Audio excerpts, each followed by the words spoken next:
ज्योति तक तो ने कैसी विचित्र रचना की, मानो प्रत्येक वर्ष तो जीवन का रस लेकर आई है। निसंदेह बड़ा ही रमणीक स्थान है। प्रत्येक दृश्य मानो शोभा की खान है। और गोदावरी के सुंदर और निर्मल जल ने इसे बिल्कुल ही बेमिसाल कर दिया है। राना, इधर तो देखो, देख दृश्य कितना सुंदर लग रहा है। पक्षीगण कैसे मधुर आवाज सुना रहे हैं।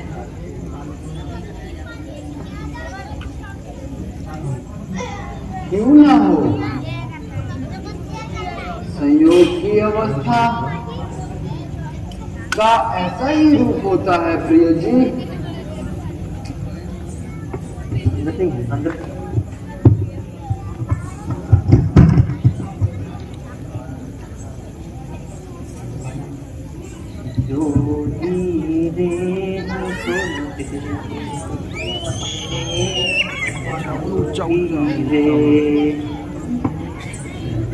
जाने तुझको, जाने तुझको खबर कब होगी। जोगी रे हम तो लुट गए तेरे प्यार में। जाने तुझको, जाने तुझको खबर कब होगी।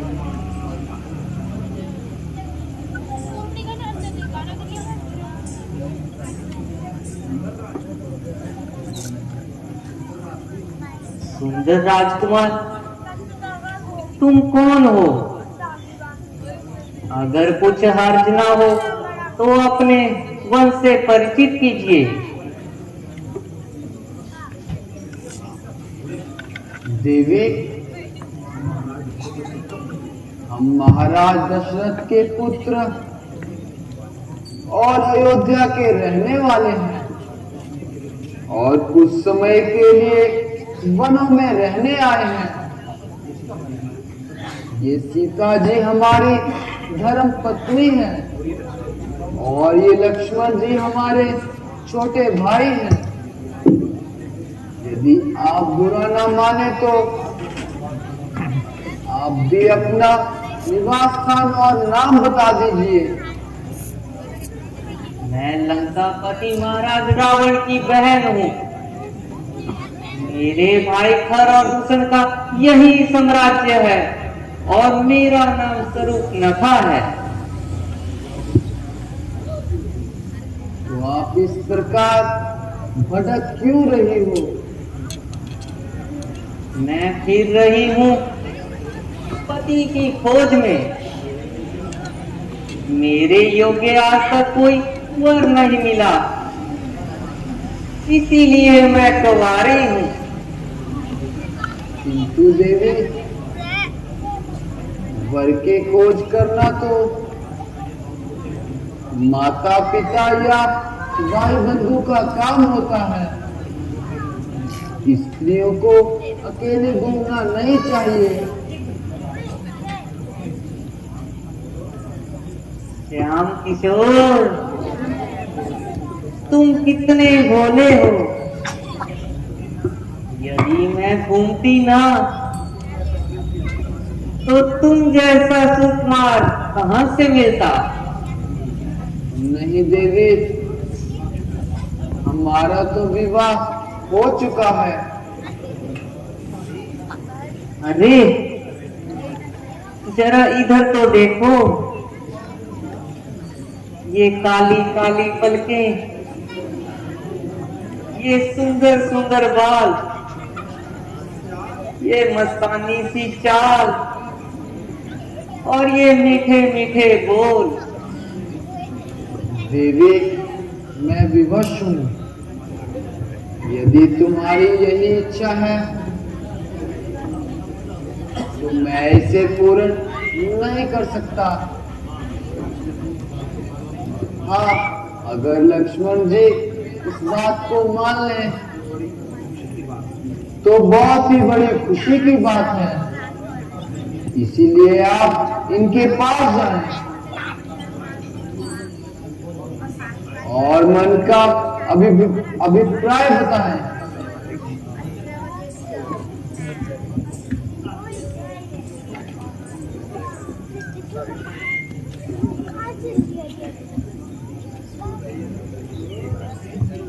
तेरा किशोर,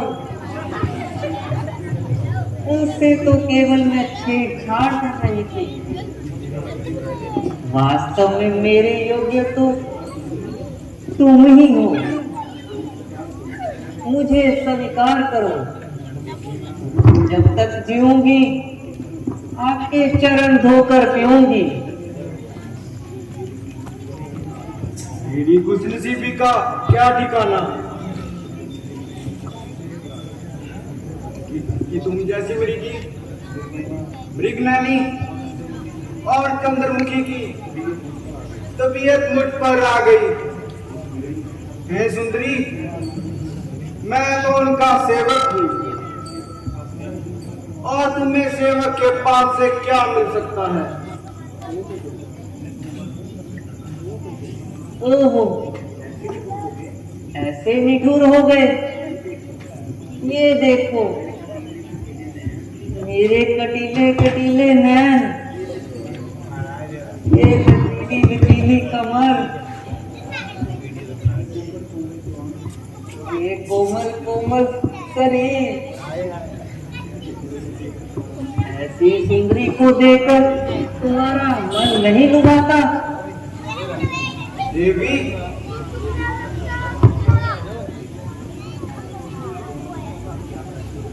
सेवक बनकर सुख पाने की आशा ऐसी होती है कि मानो लोभी होकर सम्मान पाने की।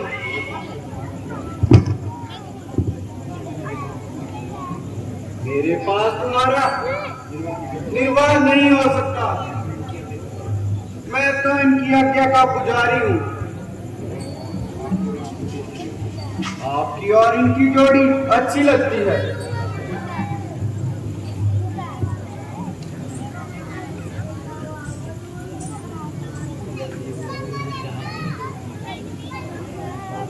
अरे, वो तो मेरी बात नहीं सुनता। तुम ही मान जाओ। वो छोकरा बिल्कुल नादान है। भला इन बातों की उसको क्या पहचान है? अपनी दुल्हन का मन ना दुखाओ।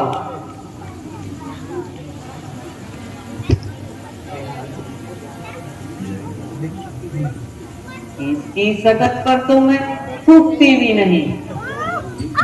देवी, तुम देख रही हो, हमारी धर्म पत्नी हमारे साथ है। फिर हम अनुचित विवाह कैसे कर सकते हैं? क्यों नहीं कर सकते? राजे महाराजाओं की अनेकों रानियां होती हैं। हाँ, होती हैं, किंतु वे वेद विरुद्ध कार्य करते हैं। हम ऐसा कदापि नहीं कर सकते। ये महापाप है। हमारे साथ तुम्हारी दाल नहीं गलेगी। तुम्हारी जोड़ी तो लक्ष्मण के साथ मिलती है।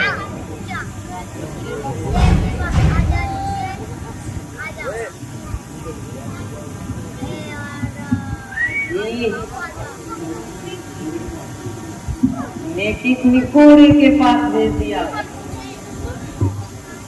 जिसे न बात करने की लियाकत है, वो तुम्हारा दर्जे का बदतमीज है।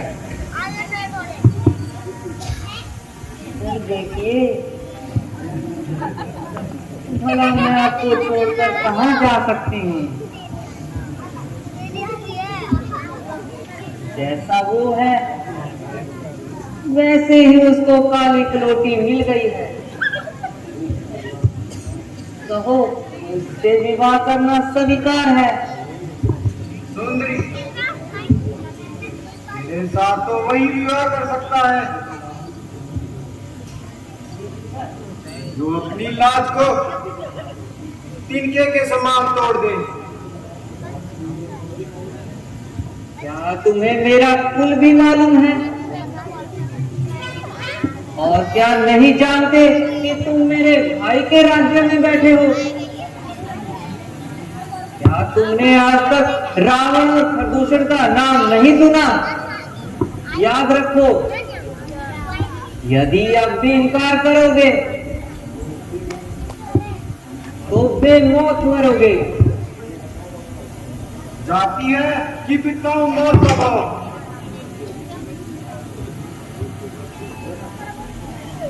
ये छोकरा तो बड़ा ही नटखट है। इस पर तो मेरा जादू ही नहीं चल रहा। रामचंद्र के पास जाती हूँ, शायद वहीं कामयाब हो जाऊं।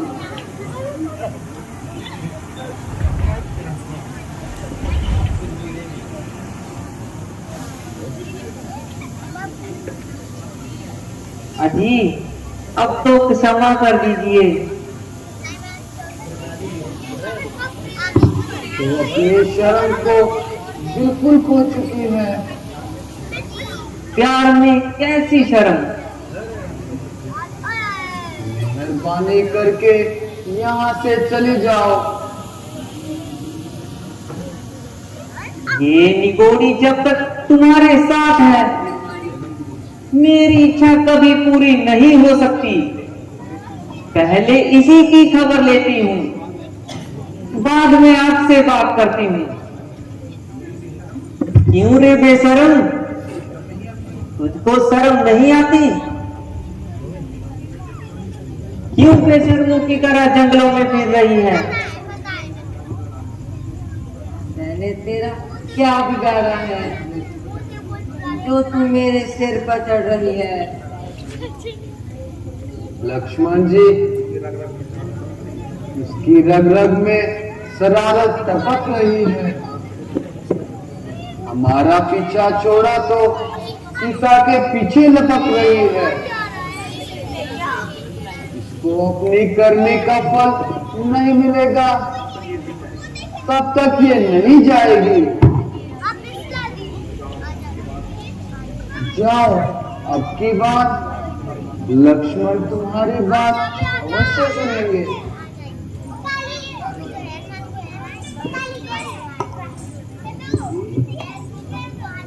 क्यों जी, आए ना सीधे मार्ग पर या नहीं? हाँ हाँ, आओ। हमने ठाकुर जी पर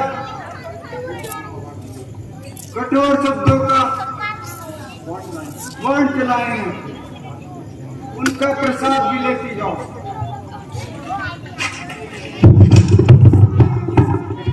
हाय, मेरी नाक कट गई।